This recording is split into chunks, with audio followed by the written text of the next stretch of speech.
Hello, my name is William Pearce, and I'd like to start by telling you a little story. So, February 4th, 2002, the United States ordered a targeted drone strike on 3 men in the Paktia province of Afghanistan, one of which was suspected to be Osama bin Laden himself. Well, as it turns out, none of them were Osama bin Laden. All 3 of them were innocent civilians, and all 3 of them died. And since then, the United States has fully embraced the concept of drone warfare, with the Obama administration ordering a total of 563 drone strikes in comparison to the Bush administration's 57. So, quick show of hands, how many of you guys think that sounds kind of scary?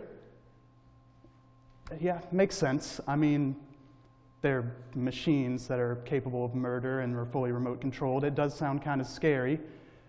So, we have to ask, how can we protect against the excesses of digital technology? Well, I have another question for you. Do we really need to? Well, let me explain. Let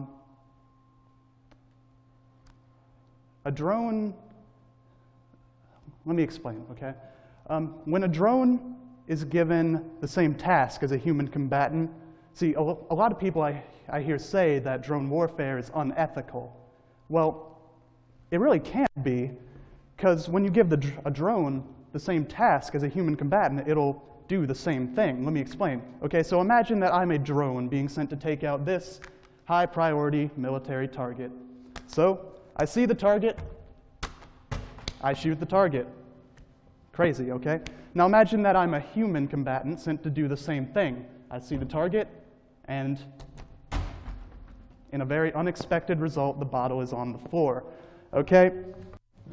So the same thing happened regardless of who or what did the job.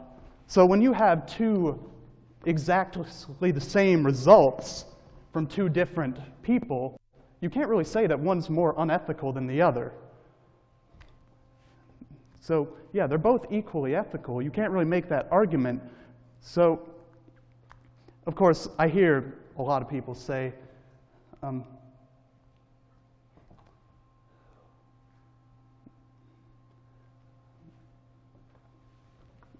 okay, but of course, we did mention earlier, it did kill 3 innocent people. So, collateral damage is always an issue, but it's not really any better when we use a human combatant. So, but anyway, what is collateral damage? Injury inflicted on something other than an intended target, specifically civilian casualties of a military operation. So what causes it, though? Collateral damage is caused primarily by 2 things, which are fear and use of excessive force. So we'll start with talking about fear. Fear is tricky. It makes people do things that don't really make sense, normally rational or reasonable people. So let's go back again to our scenario with the soldier. So this time, we've got our combatant and we've got our target. But this time, there is an innocent civilian with the target. Well, problem is, our soldier doesn't know who's who. He doesn't know if this innocent civilian is hostile or not, and he's afraid for his life. So he's not about to take any chances. They're both dead. So, and it's very possible that our combatant as well could end up injured or killed himself. So, and this isn't just a scenario either. We see this all the time in the real world. Take, for example, in 2011, the famous killing of Trayvon Martin by George Zimmerman. I'm not going to get into who was right or who was wrong, justified or not. The fact is that George Zimmerman was afraid for his life, so he killed someone when he really didn't have to. But what if we could eliminate the element of fear in this situation? That's where the drones come in. So when you use a drone instead of a human combatant, that drone has no reason to protect itself. It doesn't feel fear. So it can be hostile or not, and just adjust accordingly. It doesn't have to kill any innocent civilians. But of course, I mean, that's not all there is to it, of course. What if the drone malfunctions or the person in control makes a bad call and it kills somebody it's not supposed to? Yeah, that's possible. But the fact is, this is an issue with any method of warfare, not just drone warfare. I mean, we could try some of the other options, like, I don't know. How about napalm bombing? We could bring that back. Or chemical warfare. You guys want to do that? Yeah, we tried those in Vietnam, and the official Vietnamese estimate placed civilian casualties from the war at about 2 million. Not too bad. So, a quick show of hands. How many of you guys are interested in being bombed by a substance that sticks to anything it touches and burns at about 2,000 degrees Fahrenheit? Okay. How many of you would like to be exposed to a toxic chemical we dropped on the Vietnamese, which, if it doesn't give you cancer, will make your children be born blind? Nobody? Really? I mean, you guys think drones are so scary. I thought you'd like the other options. So yeah, that's napalm bombing, chemical warfare. These are perfect examples of the excessive force we talked about earlier. Now, to show you what I mean by excessive force,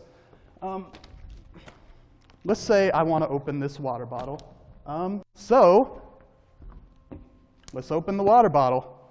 I could do it with this hammer, but that'd be stupid, right? The water would get everybody, everywhere. Water would explode. It'd just be bad. Or I could do this. Amazing, am I right?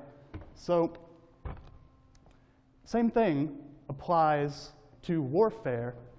We could use overkill methods like napalm bombing or chemical warfare, but wouldn't really make a lot of sense to do that. We killed millions of innocent people. We could do that, or we could use small-scale targeted drone strikes, which are able to still take out targets while placing minimal lives at risk. This allows us to limit collateral damage as much as possible in war. I mean, it's not perfect. You know, there's always the possibility that when I'm opening my water bottle, my fingers could slip and I'll end up spilling the water anyway, but I think my chances are just a little bit better this way instead of using the hammer. So that's what I'm trying to say. It's not perfect, but it's the best option we've got. So let's go back to our question. How can the world protect against the excesses of digital technology? My solution is don't protect against it. Instead, encourage it. By pouring more funding, research, and development into drone warfare, we can increase their accuracy and efficiency, allowing us to further decrease collateral damage and just death in general in war. So that's the best solution, pretty much. It's not perfect. People will always die in war. It's unavoidable, but this is the best thing we've got.